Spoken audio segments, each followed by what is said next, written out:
As an artist and an anime fan, I always admire the different anime art styles I come across. There's a good amount of art styles out there that look really impressive, but there's only a select few art styles that make you want to learn from and adapt as an artist. A select few that cannot be ignored, a select few that show that there are levels to this, you know? What up YouTube, it's your boy Double M and I'm coming back at you with just a chill video, man. I'm gonna be ranking some of your favorite anime art styles.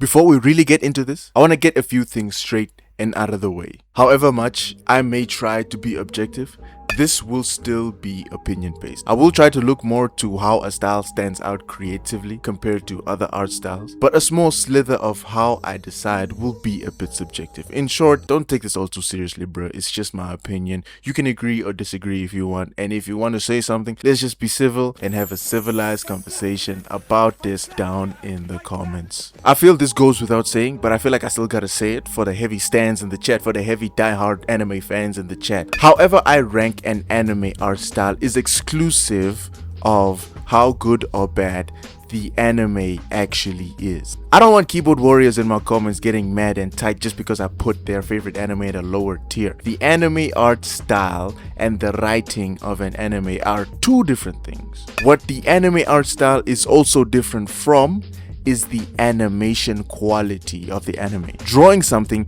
is different from animating something. When animating, you are taking what is drawn, whether it is drawn well or not drawn well, and making it move, either with more drawings as frames or with rigging. There are definitely some examples of good animations with low drawing quality. I mean, look at some of Alan Becker's work. And there are definitely some examples of bad animations with higher drawing quality. I mean, we have the prime example, the 7 Deadly Frames of animation. Oh no, no, no, no, no, no. And yes, I'll be looking at the anime art style separate from the manga art style. Although there is a lot in common between an anime and a manga art style, on average, the anime style that we see on the screen is slightly different than what is seen on the manga panels. And finally, I'm gonna be keeping this video spoiler free, ain't nothing to worry about. And to those that know more of an anime more than I do, because I'll definitely be talking about anime that I haven't watched, I expect the same level of respect. Okay, let's get into it.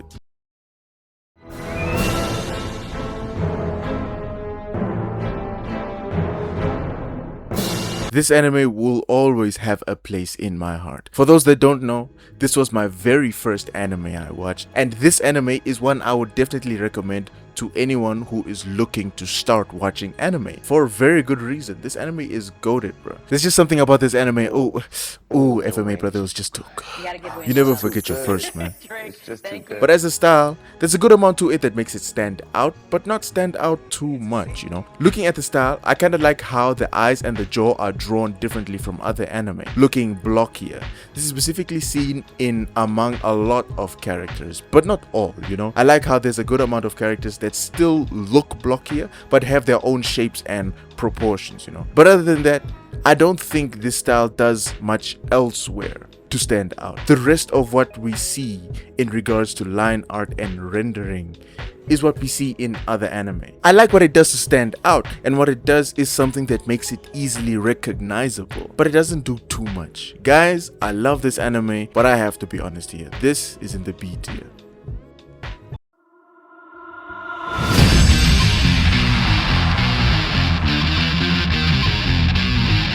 Ladies and gentlemen, members of the Double Empire, it is with great pleasure that I announce the very first anime in the S rank. Like, come on, bro, we cannot deny this. You can have your opinions about JoJo. I certainly have my opinions about JoJo, but we cannot deny the impact of this art style. Again, this is excluding what we see in the manga and other art Araki has done. The art style is just very distinct and well drawn. Those that have watched my video on the JoJo art style know that if you do look a little closer, you can see art style differences between the different parts in JoJo. So technically, this is little art styles within an art style, but they are very similar to each other, and when zooming out and looking at the bigger picture, it's seen as a larger art style evolution. That modular mannequin-y look to the style is something that has really stuck out in all parts of the anime. So it's really distinct, and because of that is easily recognizable. Something I personally am not a fan of is how as you progress in the anime, and in the manga as well, the faces of all characters start to look the same. I'm not a fan of same face syndrome, man, not at all. In the later parts of the anime, you can still see some differences between characters, but in the manga, bro, it's gotten out of hand, bro. Me personally, if it was just the same face syndrome seen in this style, that alone would have been enough for me to not put it anywhere near the S rank. But luckily, the style does so much good elsewhere. I love the use of vibrant colors seen in the designs of the characters and in some of the scenes and mood changes, especially when a scene gets tense, you know. So yeah, this is an S-tier art style.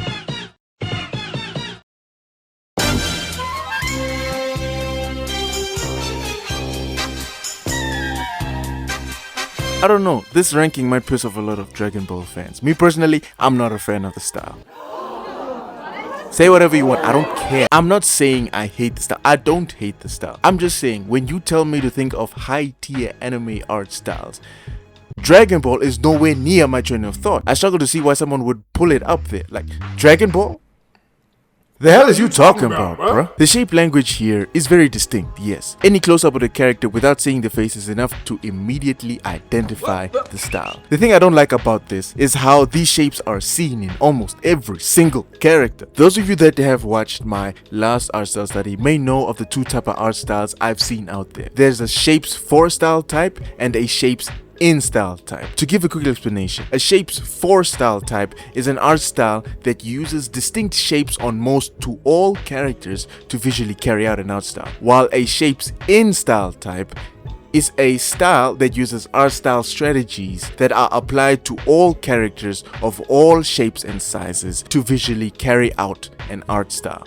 I don't think it's a right or wrong thing for an art style to be either or of these two types. And in the world of art, you hardly ever get an art style that is 100% either one of the two. You do get art styles that are kind of mixtures of the two types, styles that are in the middle of these two extremes of the spectrum. But me personally, I'm not really a fan of the shapes for style types because I kind of see it as less creative compared to the shapes in style type. And for all of the art styles I've seen out there, for all of the anime art styles I've seen out there, I feel Dragon Ball is the epitome of a shapes for style type. Guys, like I said before, I am not a fan of same face syndrome, but this is same face syndrome taken to the next step of evolution. Same body syndrome. Nah, I do not mess with this style, man.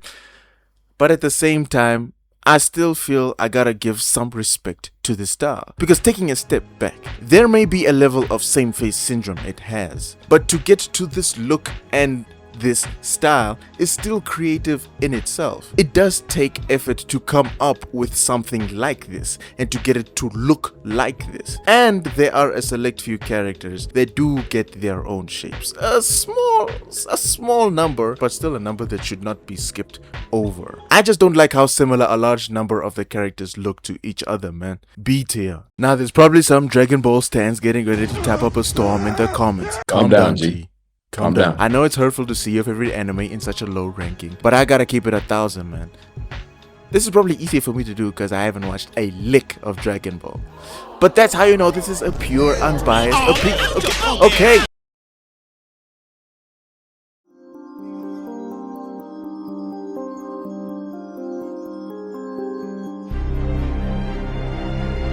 Shape language and anatomy wise, this ain't really too different from what we see in other anime. But here's what I really like about this style. Even though it's only ever so slightly, I do like the use of thicker lines. That, in combination with the shading contrast, color saturation, and detail seen in some of the close-ups, especially the eyes, is what I really love about this style. Now, some of you hear that I like the color saturation in this style and may be confused as to what I'm talking about looking at Attack on Titan. Yes, the colors used are not too vibrant or out there, but that has to do more with the setting of the story. Low-class citizens in brown clothes and in bland buildings and settlements. But even so, somehow the style makes the colors feel saturated and full. This is even seen in the shading. So this overall is what I feel makes someone visually taking a bite into the style feel full and satisfied. I hope you guys get what I'm trying to say with whatever I just said there. I feel like they kind of lost it when Mappa took over. You know, thinner lines, less shading, and less saturated feeling. It's not a crazy drop, but it's still noticeable. I feel this style belongs in the A tier. And to be clear, it's here because of how it looked before Mappa took over and how much of it was carried over into Mappa's style. It would not be here if it was only the Mappa version we were looking at.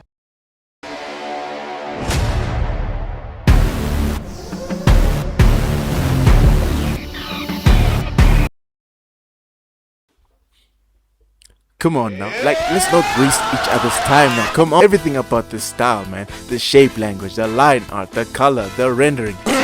It doesn't miss at all. What I love about this style is how everything looks exaggerated and how you can really feel the form and volume of these characters just by looking at them. For a style that's in 2D, I personally love how 3D it kind of feels looking at it. Not looks. Feels. You can really feel the volume and mass to the characters. And on the exaggeration, other than in the anatomy and proportionality, I love seeing it in the expressions. Like what is this, man? There's only a select few art styles out there, anime art styles out there, that make you as an artist sit up from your seat, that make you stop playing around and lock in, make you realize that your art isn't what it could be because you haven't studied that art style. Gachiakuta's art style is that style. Or at least this was especially the case for me. So yes, this is the easiest decision I made for this style. I made this decision long before I even thought of making this video. S-tier.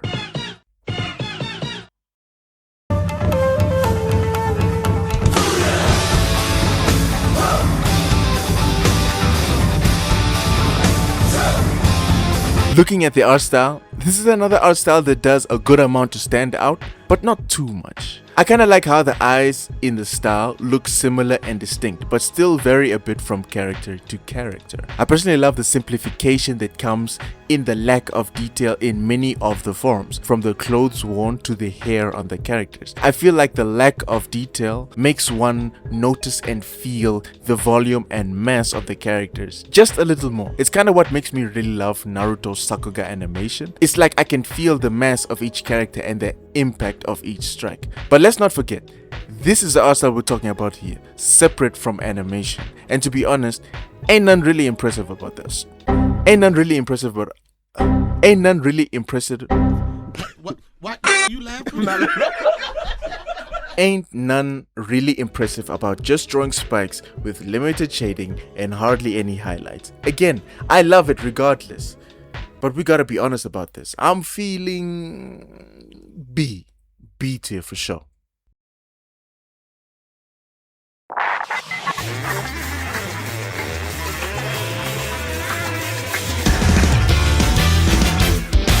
This is a style I definitely do like. Although there are some small signs, I don't really see too much of same face syndrome. I love how the eyes look similar, but different enough to tell the characters apart. But other than the eyes, what can we really give to this style, man? We gotta appreciate the cute aesthetic it has, but compared to other quote-unquote cute styles out there, it's kinda low-key.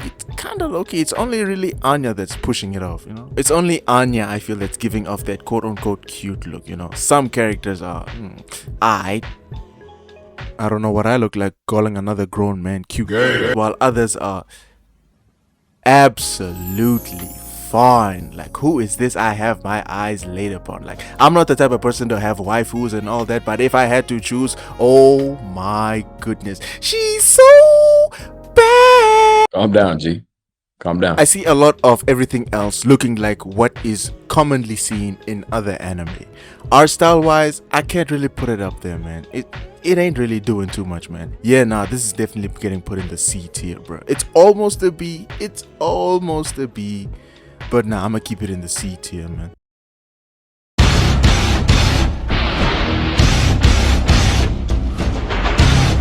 Ah yes, Baki. Where do I start with this art style, man? Looking at this style, I don't think anyone can ignore and overlook the sheer size and statures of these characters. These are the physiques that make some people have unhealthy relationships with the gym, that make some people chase after those unrealistic body standards. Yes, I am some people. Not completely, but yeah, I am some people. You know, some might say it's a bad thing, but was it not Nietzsche that said, I know of no better life purpose than to perish in attempting the great and the impossible. So that settles it. After this video, I'ma see you guys in the gym.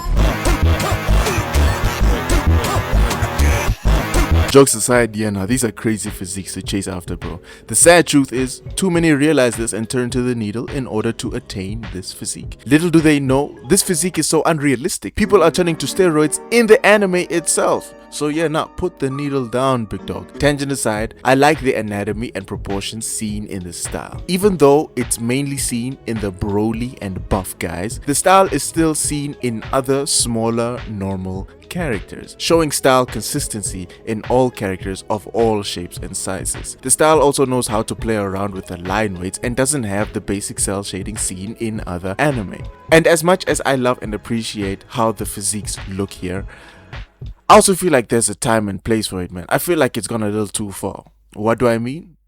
Bro, look what they did to my goat Musashi. How could this be? This is not my goat. This, ladies and gentlemen, is another easy S-tier art style.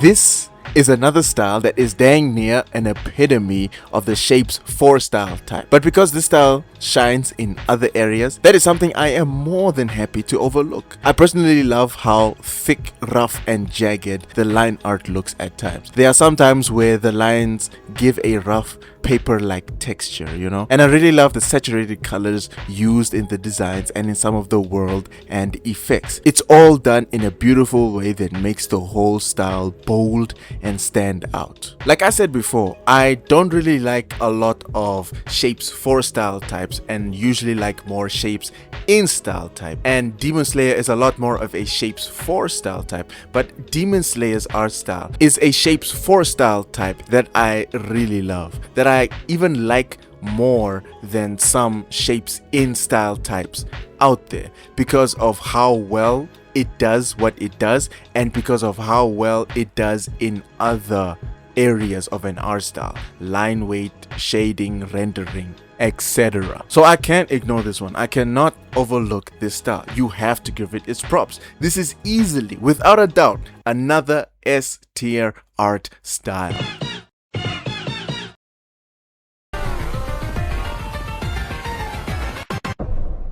I feel like you kind of got how I feel about styles coming out of MAPPA. Listening to what I said about Attack on Titan. Art style wise, there ain't really much about to art styles coming out of MAPPA. There could be a reason for this. I feel this is purposefully done to focus on animation. But whatever the reason, we must remember that animation is different from the art style. So hearing what I said, one would think I'm putting JJK in the B tier. I'm here to tell you right now, that is not the case with JJK. In this art style, I love how there's a more angular look to it, seen in the face, jaw, and anatomy at times. And I definitely love how some expressions are drawn. I don't think this is enough to be placed in the S tier, but what we see gives it identity while making it look good. This belongs in the A tier. And here we have the tier list. I want to remind you guys, it's all just my opinion, but I hope you guys can see that I'm trying to be unbiased. Like, I put my beloved Fullmetal Alchemist Brotherhood in the same tier as Dragon Ball art style, man, come on. But again, this is just my opinion, so go on ahead and let me know what you guys think down in the comments. I know for sure I'm gonna do another one of these, but let me know of the other styles you want to see me rank in the next one. But for now, God bless, and until next time, Double M out.